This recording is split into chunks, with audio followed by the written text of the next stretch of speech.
If you were a kid growing up in the 90s, you most likely saw a lot of the animated series from various comics, everything from X-Men to Batman. Then, all of a sudden, in 1997, Spawn the animated series was released, and dear God, was I absolutely obsessed with it. It was like Batman but with blood and gore and mature language. I'd like to tell you about it. If that interests you, then let's begin. And now Spawn, so turn off your lights.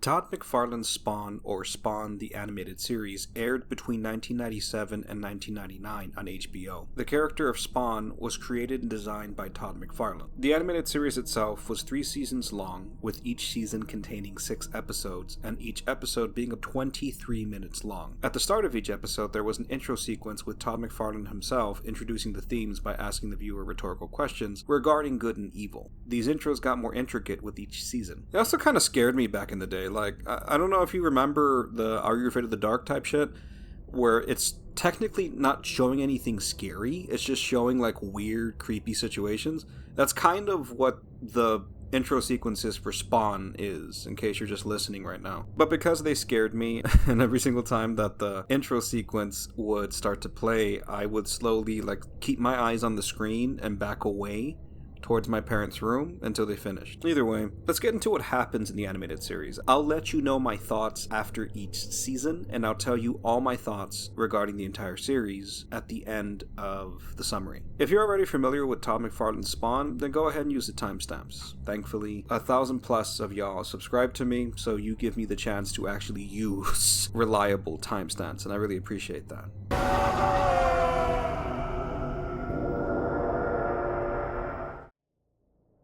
The first episode opens with an impromptu meeting between a journalist, their partner, and a contact who is going to tell them about some key information on a very important person. 2 men dressed like stereotypical mobsters show up and shoot the witness with the information and the partner of the journalist. Soon after, another mobster type shows up and begins pouring gasoline on the journalist. Before the gangsters can set the man on fire, Spawn steps in and kills the gangsters, causing one of them to drop a gun on the floor near the journalist. This leads to the journalist shooting the gun and there being a spark that turns him on fire. The sight of the fire sends a rush of images to Spawn. Images of people suffering, burning alive, and screaming in agony. This causes Spawn to scream in confusion and call forth the Clown, who immediately starts cracking jokes at the carnage left behind by the fight. After Spawn tries to remember who he was, or is, he screams in confusion. The residents of the alley come to check in on what happened. One of the homeless men offers Spawn some liquor. This causes Spawn to throw aside the liquor and grab the man by his collar and throw him to the side. Another man from the alley named Cogliostro begins to talk with Spawn about forgetting who he was and moving on. Spawn explains that he just wants to go home and tells him to move aside. Cogliostro leaves him with this quote, "We all want to go home, my friend, but it's war getting there." After that, we see 2 detectives who we learn are named Sam and Twitch. Sam being the bigger one, Twitch being the dorky one. While looking at one of the bodies and dropping donut crumbs on it, Sam relishes the fact that the mob scumbag is dead. He lights a cigarette as he and Twitch continue to walk the crime scene. Sam points out that 3 of the bodies work for a man named Tony Twist, and that these were his best hitmen. Then he sees that there's 3 other bodies that aren't related to the Mafia. Twitch informs him that 2 of the bodies are men involved with the Washington newspaper, and one of them is unidentified. Sam assumes it was just some random person who was at the wrong place at the wrong time, and moves on to what he'll have for actual breakfast. Meanwhile, Spawn goes to the home he shared with his wife, Wanda Blake, and finds that she has remarried his best friend Terry Fitzgerald, and they had a child named Cyan. He watches them from a tree in front of the house, where he sees Terry kissing his wife goodbye. The sense of betrayal brings Spawn to his knees. Once again, his cries of anguish call forth the Clown, who immediately mocks his feelings of betrayal and incapability of conceiving a child while he was alive. Moreover, he alerts him to the fact that his name was Al Simmons. He was a government assassin, and he's been dead for 5 years. Spawn doesn't believe him, so he looks for the grave of his former self, but not before threatening the Clown and telling him to back off. Spawn goes to the grave of Al Simmons, surprised to find a body in the casket for some reason, taking note of the fact that the corpse is dressed in the dressed blues of the Marines, faded with time. As he looks over the body, memories begin to flood into his head of his former life. It all clicks when he examines the wedding band of the corpse by literally ripping off the finger from the hand. The inscription on the inside of the ring makes it all set in. Spawn is Al Simmons. and Al Simmons is dead. Oh, God!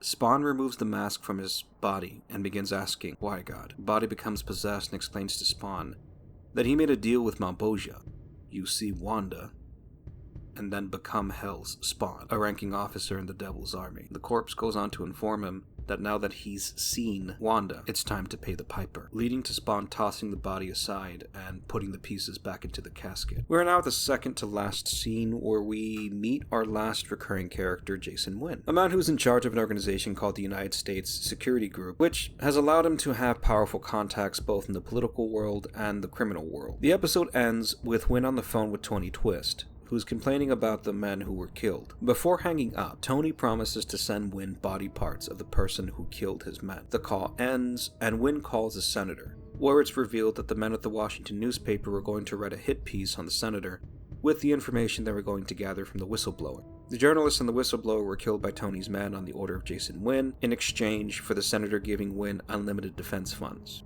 After this, there's a short scene where cops stop a Hispanic male, who we learn works for Internal Affairs, and was reporting the officers for misusing department funds. As the officers are about to beat the Hispanic male from Internal Affairs, Spawn stops them and rips them apart, except for one, who he tells to retire, and the episode ends. Good first episode, huh? I hope you like it so far.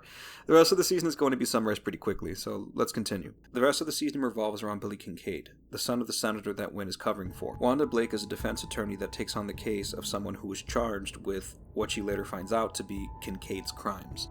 While that's going on, Tony Twist sends a cyborg named Overkill after Spawn, since he killed another set of his hitmen. The cyborg overpowers Spawn, leading to him breaking into an armory belonging to the organization Wynn is in charge of, so that he may kill Overkill, and also use the weapons to tell Twist to stay out of the alleys. The stolen weapons get the attention of Wynn, which leads to Terry investigating what happened to those weapons, making Wynn start to keep an eye on Terry's investigation. Everything takes a turn once Wanda uses a private investigator to investigate the reality of who committed the crimes her client was charged with. This causes Wynn to tell Twist to kidnap Cyan. The clown learns of this and gives the address to Billy Kincaid, who's been out and about killing kids in the neighborhood. All these storylines converge once Billy takes Cyan from Tony Twist's men. Twitch and Sam eventually find out that the unidentified body belonged to the whistleblower, who was going to tell the Washington reporters about Billy Kincaid, which leads to them immediately looking for Kincaid, with Wanda and Terry right behind them. Spawn finds out through shaking down a few people where Cyan is and attempts to confront Kincaid. However, Kincaid uses his fear of fire against him and escapes with Cyan into his vehicle, where the cops and Spawn chase him down. Billy turns into an alley and holds Cyan hostage using a knife he had in his waistband. The cops cut off all the exits, and Spawn properly confronts him. Using his suit, Spawn takes Cyan from Kincaid while simultaneously disarming him. Once Kincaid is unarmed, Spawn pulls him close as the clown loudly screams, "Kill him!" Spawn chooses to throw him against a wall, taking Cyan away from Kincaid. He has a short conversation with Cyan and gives her his wedding band before allowing her to go back to her parents. Wanda immediately notices the wedding band and thinks of her late husband, while Spawn hides on a nearby rooftop. The clown has a short conversation with Kincaid before shooting him in the head with a snub-nosed revolver. I'd like to say that this season was probably the one I watched the most growing up. Every detail from the opening orgy of violence to the conclusion flowed into each other. Every single episode was packed with a lot of information, but it all mattered in the end, and you could kind of see the ending forming slowly but surely. The music had a very Batman feel to it, and apparently that was on purpose because one of the people involved with the music on the animated series of Batman also did the music for Spawn, so it's actually pretty cool. Apparently there was also other people who were involved Batman the Animated Series, so that's part of the reason why I probably like this season so much, even though it has some problems I'm gonna mention later. My two favorite quotes from here are whenever Spawn is confronting his corpse, and it says the phrase, "You made a deal, you son of a bitch." I don't know why it just hits so good, but it still doesn't hit as good as like, "Oh, please, don't tell me you're bent out of shape over a woman." I don't know. I can't really do it justice, but like the way that the clown says that whole phrase, just the sing-songy way he does it is just something that, like, I'm sure at some point I've told my friends. I don't know. There was a few things that were kind of like outliers. Like there was this tall redheaded lady that had these earrings that had the symbol for Spawn, or I guess technically a symbol for Image Comics, depending on how you want to look at it. She came out like in episode 4, and she also kind of makes an appearance in the movie for no reason, so she matters in the comic, but like not in the beginning, and she pops up for like 2 minutes in the animated series, and then we never see her again, so I don't know what the fuck the point of that was. She was hot though. Also, Chapel, this other character who makes an appearance like at the tail end of episode 3 at a strip club. Like all he accomplishes is he fucks a hooker, and then for the rest of the season he's just kind of there in the background, just hiding in the shadows, cutting himself with a knife for some fucking reason. He does serve an important purpose to the series, especially in season 2, but for season 1 there's not much of a reason for him to be there, so I don't know what the fuck that was about. I guess I was just trying to set up season 2. There's a lot I'm going to say about the season, especially with how the situation with Billy Kincaid was handled, but we'll save all that towards the actual end of the summary, so let's continue. Season 2 focuses on Spawn confronting the people who betrayed him in his previous life, and Wynn attempting to retaliate against Terry in various ways for finding out his illegal dealings. The first episode sets everything up really nicely. Spawn has a dream of his killer, who he realizes was his close comrade named Chapel, the same guy from the first season. The clown opens up the episode with my favorite quote. This world isn't about trust. It's about dominance and submission. It's about power.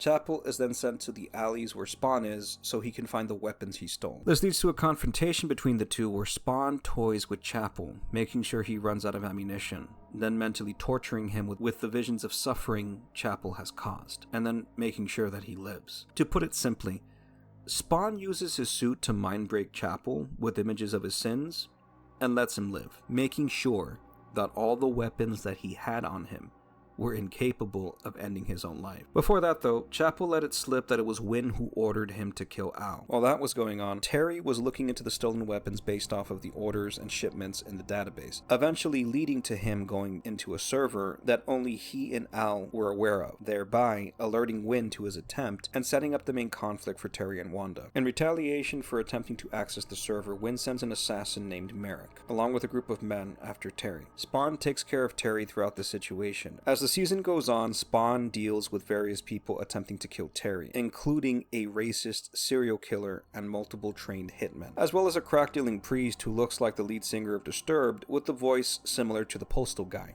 Hi there, would you like to sign my petition? Meanwhile, Wanda is continuing to meet with Wynn, who keeps sending people to kill her under the guise of protecting her, which Spawn is quick to take care of. Around episode 5, a journalist named Lisa Wu begins investigating where the weapons Spawn stole are, as well as the murders in the alley. She's also investigating how Wanda is tied to Wynn's organization. At some point, Terry is captured under suspicion of being the person killing all the people in the alley. The season ends with everything beginning to crumple around Wynn. All the assassins he sent are dying. Lisa Wu is on the news saying she's found the stolen weapons, and he's losing sleep to the point where he must ask Merrick if what he's seeing or hearing is real. Wynn sends a team of assassins to kill Wu and Wanda.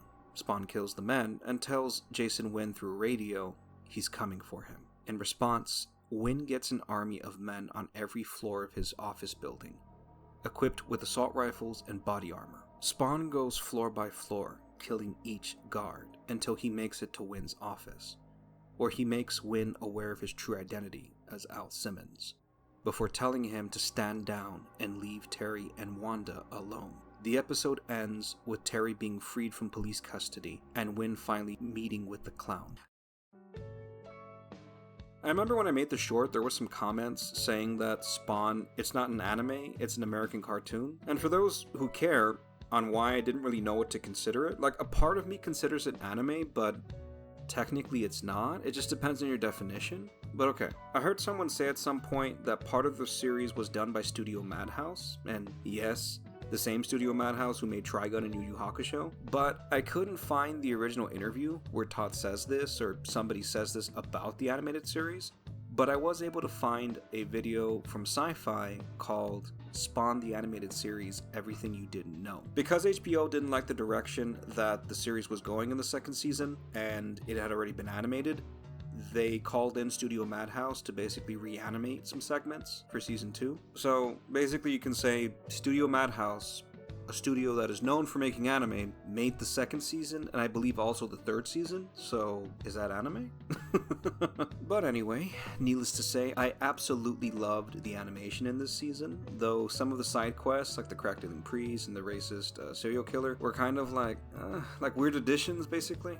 I'll give my full thoughts on the series later, but I will say that this season had a lot more terrifying images of gore and decay, and as somebody who loves horror stuff, I absolutely fucking loved it. One last thought, I know that Wanda is one of the more attractive characters in this show, but fuck, dude, have you seen Merrick? She's like the best parts of Jill Valentine and Ada Wong combined into one. She's fucking cool, calm, and collected, and she's a fucking assassin? That's fucking awesome. Anyway, on to season 3.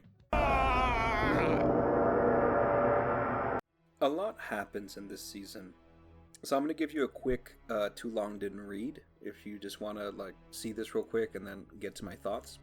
Twitch finds out the truth about who was really behind all the violence in the alleys. Spawn sleeps with Wanda and gets hunted down by bounty hunters sent by Heaven, and people finally come to investigate Wynn. Okay, now we're going to get to the actual summary. While watching another person being forced to make a choice between self-sacrifice and killing an innocent person, Spawn suddenly remembers a man who tried to keep him from killing innocent people, named Major Fosberg. Twitch begins looking deeper into the case he's working on regarding the alley murders, and eventually finds out that Wynn was the one who gave the orders that led to all the murders happening to begin with. He informs his chief about this, who gets an order from Wynn to shoot him. So that's what the chief does. He shoots him in the head. This leads to Twitch ending up in the hospital with brain damage and memory loss. Spawn gets blamed for Twitch's attempted murder, leading to him running to Cagliostro's house. Cog teaches Spawn to use his suit to change into a human. He goes to go visit Wanda's mom to talk with her about how he's been, and later takes on the form of Terry so he could have sex with Wanda. All this is happening while Terry is on the run after giving documents to the people investigating Wynn, leading to Wynn escaping to an underground version of Chinatown. Lisa Wu reveals herself to be a bounty hunter sent by Heaven to kill Spawn, named Jade, but since she's taking too long to finish the job, they send a vampire girl named Lily. She looks so familiar. Anyway, Lily mortally wounds Spawn before dying to the sun, but this leaves Spawn vulnerable in front of Jade. Instead of choosing to kill him, she allows him to heal, because she wants to fight him at his full strength. Fast forwarding to the second to last episode, we see Terry attempt to kill Wynn at the underground Chinatown and get thrown into the opium dens, causing Wanda to go look for him and getting trapped.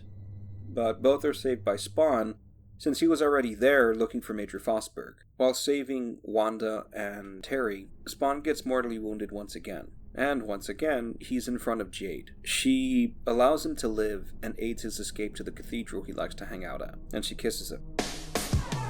Kiss, kiss for love. The last episode is fucking epic. Jade chooses to let Spawn live, or she's been choosing to let him live, so this leads to an order being issued out for her head, so some bounty hunters come after her. While that's going on in the background, Twitch has gotten his memory back, and remembers that it was Chief Banks that shot him. Spawn finds out that he got Wanda pregnant with essentially the Antichrist, and the way that these storylines all close are Jade is mortally wounded by the other bounty hunters, leading to Spawn ending her life so that she can go to the Elysian Fields. Elysian Fields. Because to die in combat against evil is an honorable death for a warrior. To die at the hands of Conrads due to betrayal is a dishonorable death, worthy of hell. Spawn kills Jade, and the bounty hunters that were sent after her take her body, leaving with the phrase, "We'll come back for the child." Twitch confronts Chief Banks at a subway station. Immediately, Banks attempts to choke Twitch to death, leading to Sam revealing that he followed Twitch and beating the Chief's ass. Banks threatens the two and confirms he attempted to kill Twitch, which Sam recorded using a tape recorder he had in his jacket. After Sam shows this to Banks, Sam picks up Banks' gun, takes out all the rounds, and leaves him one, and tells him to end his own life so that he could die as somebody who was misunderstood or something, as opposed to whatever the fuck's gonna happen whenever the cops come, which Banks does. While all that's going on, Wanda is contemplating having an abortion due to her not liking the vibes of what's going on with her pregnancy. And finally, Spawn accepts Cog's offer to get his humanity back. I pledge everything I own. Everything I have left, my heart included. I want my humanity back.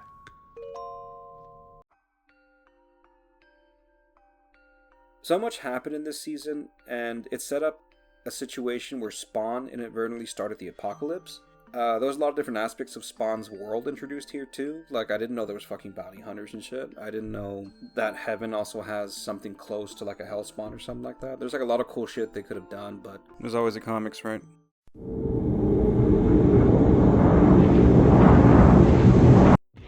Growing up, Spawn was one of the few animated series I could watch that gave me a good taste of what was to come. For those who didn't watch my short, Spawn's dark themes, violence, and grimdark world prepared me well for mature anime that would come afterward. And things like the anime block on Adult Swim and Toonami. There were shows like Trigun, Yu Yu Hakusho, Robin the Witch Hunter, and of course, the anime that I will defend until the end of my days, Neon Genesis Evangelion, which all aired at some point on Cartoon Network a few years later. Around the same time, there was a store that had anime and manga and all that stuff. It was a really cool place, but I remember once when I was there, one of the ones that somebody suggested to me was Hellsing. The guy who suggested it was a pretty interesting guy, but basically he told me that if I like Spawn, I liked Evangelion, I should check out Hellsing. So for anybody interested, I recommend the same thing. If you haven't already, go check out Hellsing, the original series, because it's a lot shorter. Or if you have a bunch of time to kill, the Ultimate series, which I'm just going to warn you, each episode is an hour long, but dear God, is it worth it. Like, it's a lot beautifully animated, and it's dark, there's vampires, there's Nazis in it, like, it's cool. Go check that out if you like Spawn. Anyway, this admiration and adoration, depending on how you want to think of it, of Spawn also affected my favorite games. I ended up liking a bunch of horror games, and anybody who's seen my previous videos know that I really love horror games. Without this show, I would not have the taste that I do, and I'm very thankful for that. And since my critique in a bit is going to be mostly about Spawn, I will say that when it comes to the story and the other characters and various other plots, I don't have any complaints about that. I just have complaints about other stuff, so just keep that in mind. Anyway, on to the critique. You can me closer to God! There was one thing I constantly saw throughout the series that began to bother me more and more, and it kind of started around the last 2 episodes of Season 1, but it continued throughout the series. I'm not the type of person, generally, to judge an adaptation based off of its source material. And the reason why is because I believe that these are 2 separate forms of media. In this instance, though, the animated series version of Spawn was poorly adapted.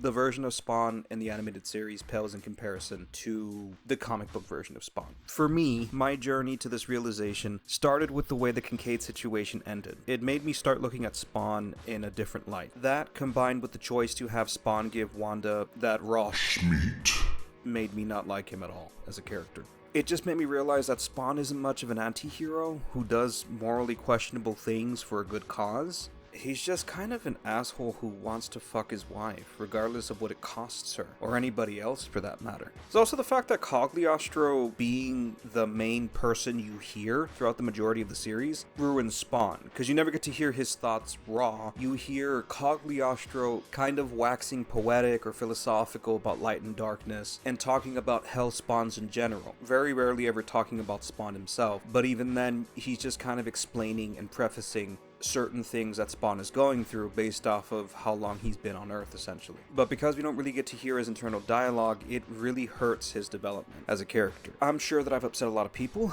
but let me explain. It replayed in my head better than this. It all starts in the first episode of Season 1. As we see Spawn learn about how things have changed since he was last on Earth, we see images of his marriage, making us come to the conclusion that he misses his former life and that he misses his wife, Wanda. This frames every instance in which he screams in existential dread, see him do things to keep Wanda's family safe, or even creepier things like standing outside of her window at night. it makes us see it as a man who misses the past and dearly wishes he could go back in time to spend one more day with his wife. But that was before we knew how his life actually was with his wife. Spawn, or Al Simmons, when he was alive was rarely home. He was always out doing missions for the CIA, and when he was home, he didn't treat Wanda well. At one point, he even beat her, and we don't know how often that happens. We only see one instance, but we can come to the conclusion that the life that Wanda had with Al Simmons wasn't a very good one. And based off of everything we've seen with Terry and her and Cyan, we can come to the conclusion that the relationship and family she has now is a lot healthier and better for her. And of course, you know, the obvious rebuttal would be, well, Terry started to get aggressive and stuff like that and paranoid once Wynn came after him. Well, here's a little secret. Spawn was kind of the reason why all that happened. Terry ended up finding the weapons Wynn had illegally sold because of the fact that he was investigating the weapons that Spawn stole, and in doing so caused Wynn to try to assassinate him. So all this happens because Spawn decided to steal weapons. And even then, it'd still be an ironic twist of fate, a tragic story. Everywhere that he goes, he hurts the ones he loves. It could be that type of thing, especially if Spawn didn't know. But while he didn't outrightly know or do it on purpose, Cagliostro is constantly telling him over and over again, the longer you're here, the more you invite chaos. You should try to become human, because as long as you are in that form, you are going to make things worse for everybody around you. This is something he says constantly. So he is aware of this information, never goes further into it, and just kind of continues doing whatever the fuck he's doing, because he was focused on his goal, and his goal was to fuck Wanda. The way that Spawn does it is what makes it extra fucked up. To ensure that she wouldn't refuse him, Spawn took on the form of Terry. He literally waited for Terry to leave and then went in to go fuck Wanda, so that she wouldn't think twice about it. She wouldn't think about anything. She would just think that her husband is there to come home and sleep. And yeah, all that stalking, all those various moments where he was screaming into the night about how it is that he's cursed and how Malbolgia fucked him over. They took everything from me! They made me a monster. All of this was because he just wanted to fuck his wife one more time. So because everything builds towards Spawn just trying to fuck his wife one more time, this story goes from a man who sold his soul to the devil so he could see his wife one more time, because that's how much she meant to him, to sex that was so good with this woman that it's worth selling your soul just to get it in one more time. Damn. It cheapens both characters, and it makes it so that basically Spawn's goal's kind of stupid when you think about it, because once he starts the path of trying to be a better person, Jade kisses him. Considering how much he was afraid of her dying, Spawn isn't a man who gives a fuck about people. I feel nothing for you or the others. Let alone a creature that was trying to kill him. They definitely fucked. So if Spawn just really wanted a nut, he could have did it consensually as he was, with someone who was down for it. I don't know. Maybe I'm looking too into it. Whatever. I'm willing to look past characters being an asshole if they have a good heart. But Spawn doesn't have that. He was kind of a piece of shit before all this happened.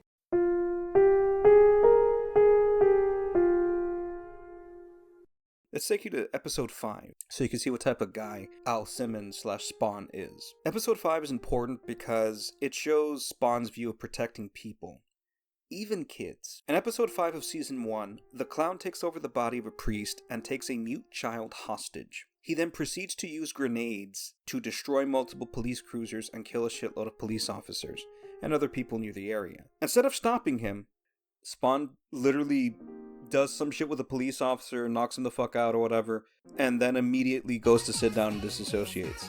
He stayed in that one spot based off of how everything's presented, because the next thing we see is Cagliostro coming up to him to give him shit. And what does Spawn say when Cagliostro calls him out for disassociating while a child is in danger? Spawn literally says, the reason that he didn't save the child was because the child didn't ask for help. And it was the child's problem, not his. That little boy earlier today, he's still with that psychopath. You could have done something, but you didn't. Why? He didn't ask for help. He's mute. His problem, not mine. Later we even see him following the priest and the child in the shadows, all the while not doing anything about it. To be clear, Spawn does end up saving the kid, but at the very end, after they've already shot the priest. This isn't the last time that Spawn watches people suffer. and either doesn't intervene or intervenes at the last second. Season 2 shows this a lot. In the very first episode, even, he allowed one of the homeless people in the alley to get tortured by Chapel before he eventually confronts him. He just lets that shit happen for some reason. He follows Terry around as he's getting injured and being hunted down by assassins. And legitimately, the only reason he steps in, is literally just because he wanted to see whether or not Terry knew anything about what happened to Al Simmons. What happened to him when he was human, basically. Then he decides to let him live. In fact, he actually heals his wounds. But the whole reason he heals his wounds, even, is just because he wants Terry to watch over Wanda until he comes for her. Take care of Wanda until I come for her. You can be an unlikable character. Fuck, you can be an outright asshole. You can even be an evil character and still be a character that people enjoy watching. But I don't know, maybe in his mind he's the hero. Maybe he was thinking tactically this whole time. But even if that's the case, we don't know. Because fucking Cagliostro won't shut the fuck up. He keeps bitching and moaning about the light and the darkness. Just constantly, dude. The darkness. Heaven and hell. Heaven and hell truths. The prophecy! And whenever it is that we're supposed to be hearing what Spawn's thinking right now, we just hear Cagliostro the young Hellspawn. The young Hellspawn doesn't know what he is until he knows what he is. Or whatever, we just hear this old man just bitching and moaning in the background while never actually hearing what Spawn thinks about the situation. I know one of the more frustrating things in this whole situation regarding Cog and all this other stuff is that Cog likes to talk in fucking riddles. In the second episode of the first season, Cagliostro says the most, type of thing I have ever heard a character say. If I told you, it wouldn't matter. And it just gets worse from there. In Season 2, Episode 2, Spawn literally comes back to the alley after having just saved Terry. First thing Cagliostro tells him is you spared Terry's life, and that's walking towards the path of saving himself. Obviously, Spawn gets pissed off about this and says, who are you, this, and this. And then Cagliostro responds, you're not the only one touched by his curse. And the episode ends with Cagliostro and Spawn looking at each other. Now, you would think that because this is how the episode ended. Obviously Spawn and Cagliostro had a conversation about this, right? No. Next episode, we see Spawn going back to kind of being in the city, disassociating and sitting on a rooftop. Yeah. But to be fair, as I told you before, Cagliostro never actually gets to the point. There's a war on human souls. The darkness. The prophecy! You're nuts, you know that? So it is very strange that in Season 3, we finally get to see Cagliostro explain to Spawn and to the audience what he's been hinting at this whole time, which is that he was once a former Hellspawn. And then a few episodes after we know about this, for whatever reason, he explains to Spawn how to use his suit to become human. This was obviously very dumb because of course Spawn was going to use his suit to fuck his wife. What the fuck else do you think he was going to do? And considering the fact that Cagliostro is supposed to be so intelligent that he was able to use a bunch of magical spells to break away from the Hellspawn shroud, as he puts it, you would think he would have thought of this. Especially because Spawn has, if anything, just gotten worse with how it is that he thinks of people, himself, and what he should and shouldn't be doing. It was completely different in the comic.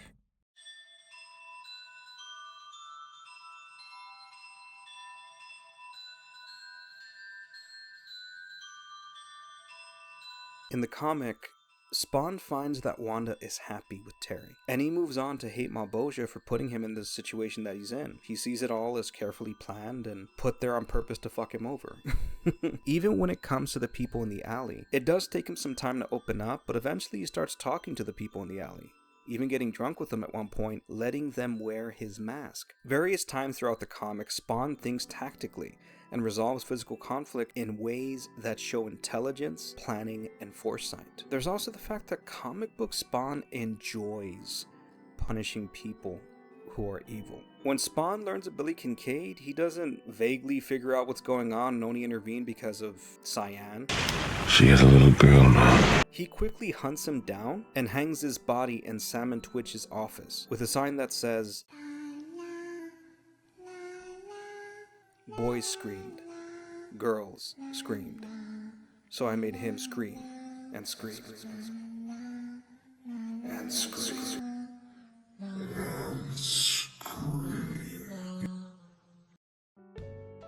Do you remember that racist serial killer that Spawn kills the same way he killed his victims? that doesn't really hold a candle to how it worked out in the actual comic, bro.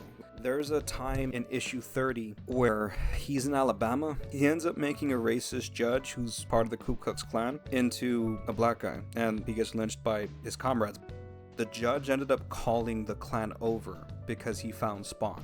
Obviously that's dark and that's not the right thing to say, but that's still fucking satisfying as shit, dude. He got to feel the exact same pain that stupid group and people like him have caused so many. I think that's pretty fitting. Spawn, he makes some mistakes along the way, but he more than makes up for it, which is very different than the animated series. The comic shows various instances in which Spawn confronts people taking advantage of the weak and either kills them or makes them stop. While similar things do happen in the animated series, the execution and lack of internal dialogue from Spawn makes those instances not really redeem his character from someone who just really wants to fuck his wife and nothing else. I don't know if it was Todd who wrote these things this way, or maybe it was HBO interfering.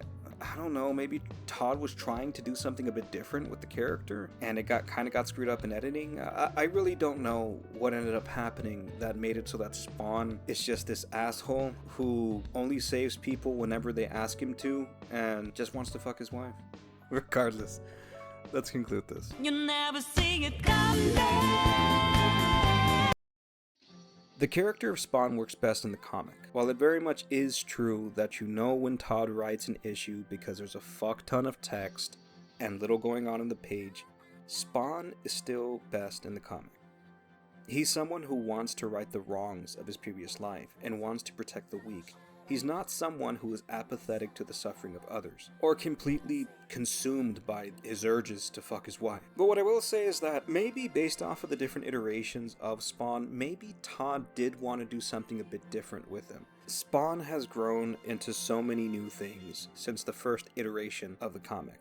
There's even a few instances where he goes up against Batman, including one that actually came out not too long ago. My point is, while the animated series is what I owe a lot of my taste to now, the comic was, and still is, the best way to truly see Spawn. I mean, very few comics make it past 300 issues, and even fewer have a fucking manga dedicated to them. Despite its flaws, Spawn the animated series was a beautifully animated ride, with intricate characters, excellent one-liners, and good action sequences. Twitch and Sam's story was a good detective story. Watching Wynn slowly but surely lose everything as Terry gathered more and more evidence against his wrongdoings was entertaining as fuck. Unfortunately, we never got a season 4. But I will say this. Based off of how good things look in the Deadpool movies and that Scorpion movie, there's a few routes that Todd could take if he really wants to finally get that fucking movie he's been trying to get out since 1999, dude. Like, fuck. Anyway, I still love rewatching the show. Keith David did an excellent job voicing Spawn, and to me, he will always be Spawn, the same way that Kevin Conroy will always be Batman. Thank you for listening to me ramble, and thank you all in the comments of my short for recommending I do a full video.